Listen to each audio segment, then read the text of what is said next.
Welcome to the digital platform of the Daily Guardian. I am Ashish Sinha. The Supreme Court today agreed to hear a fresh plea which has been moved by the women's organization challenging the remission of sentence and the release of the conviction in 2002 Bilkis Bano gang rape case, which also involves the killing of 7 of her family members during the Gujarat riots.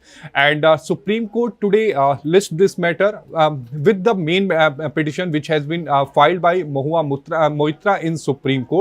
And Supreme Court will take up this matter along with that petition which is still pending. That Supreme Court was hearing the petition filed by the National Federation of Indian Women challenging the remission of the sentence and release of the convicts in this case. The court had on October 18 said that the Gujarat government's reply to remission petition challenging the remission is very bulky, wherein a series of judgment have been quoted, the factual sentence are missing. It grants time to the petitioner to file their response to the Gujarat government affidavit and said it will hear the matter of November 29th.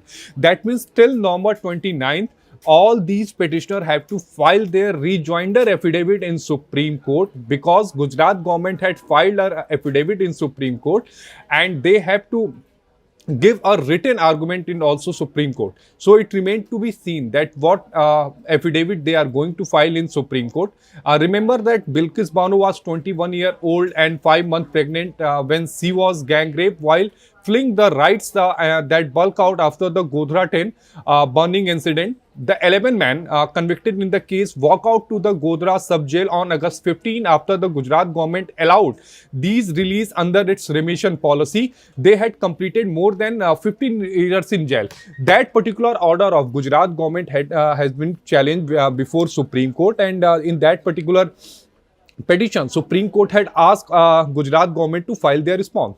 Gujarat government few days back they have filed their response, and yes, they have supported the remission which they have had given. And but petitioner clearly said that we want to file a rejoinder, and Supreme Court allowed them to file a rejoinder, and Supreme Court now take up this matter on November 29th. Till November 29th, the petitioner have to file their response before the top court of the country.